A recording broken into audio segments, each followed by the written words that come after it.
1 Chroniques, chapitre 12. Voici ceux qui se rendirent auprès de David à Tsiklag, lorsqu'il était encore éloigné de la présence de Saül, fils de Kis. Ils faisaient partie des vaillants hommes qui lui prêtèrent leur secours pendant la guerre.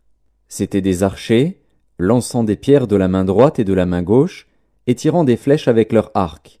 Ils étaient de Benjamin, du nombre des frères de Saül. Le chef Akiézer et Joas, fils de Shema, de Gibéa, Jéziel et Pélet, fils d'Azmavet, Beraka, Jéhu, d'Anatoth. Jishmaéja, de Gabaon, vaillant parmi les 30 et chef des 30, Jérémie, Jacaziel, Jokanan, Josabad, de Guédéra. Élusaï, Jérimoth, Béalia, Shemaria, Shéphasia, de Haroph. Elkana, Jishija, Azaril, Joézer et Jashobéam, coréites. Joéla et Zébadia, fils de Jérokam, de Guédor.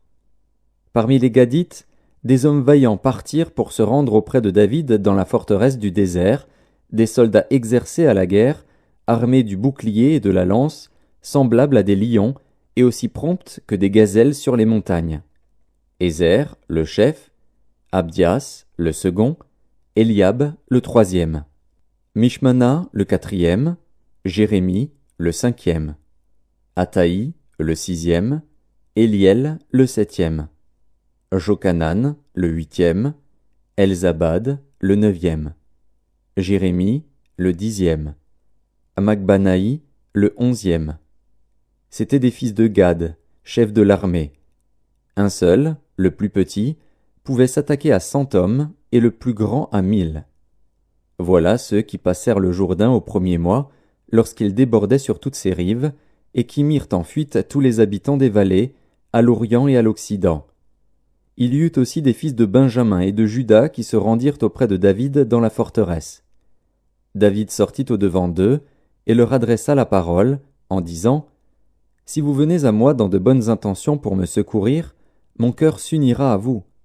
Mais si c'est pour me tromper au profit de mes ennemis, quand je ne commets aucune violence, que le Dieu de nos pères le voie et qu'il fasse justice. » Amasaï, l'un des principaux officiers, fut revêtu de l'esprit, et dit : « Nous sommes à toi, David, et avec toi, fils d'Isaïe. Paix, paix à toi, et paix à ceux qui te secourent, car ton Dieu t'a secouru. » Et David les accueillit, et les plaça parmi les chefs de la troupe.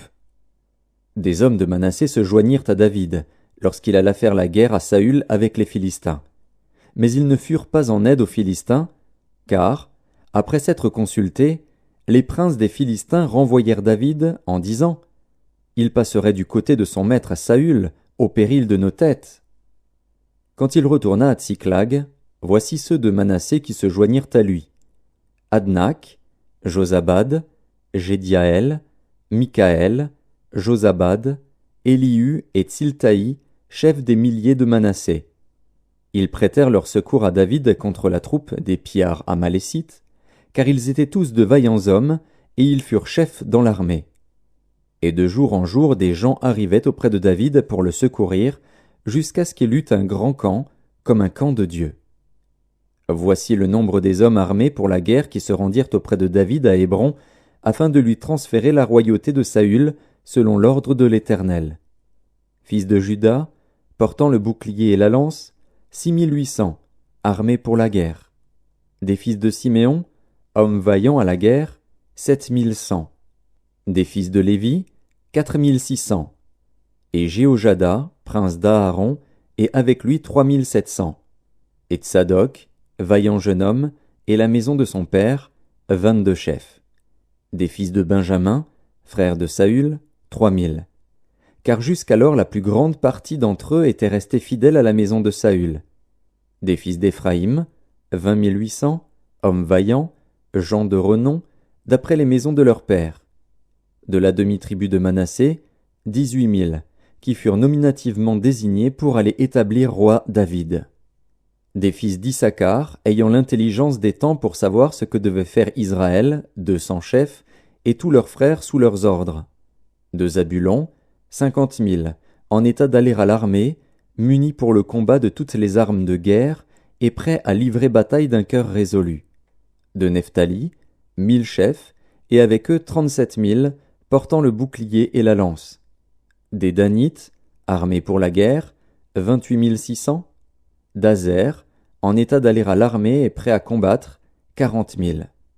Et de l'autre côté du Jourdain, des Rubénites, des Gadites et de la demi-tribu de Manassé, avec toutes les armes de guerre, 120 000.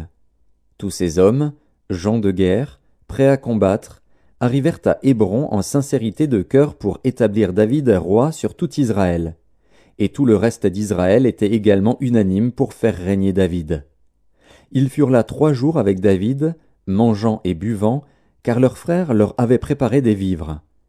Et même ceux qui habitaient près d'eux jusqu'à Issacar, à Zabulon et à Nephtali, apportaient des aliments sur des ânes, sur des chameaux, sur des mulets et sur des bœufs, des mets de farine, des masses de figues sèches et de raisins secs, du vin, de l'huile, des bœufs et des brebis en abondance, car Israël était dans la joie.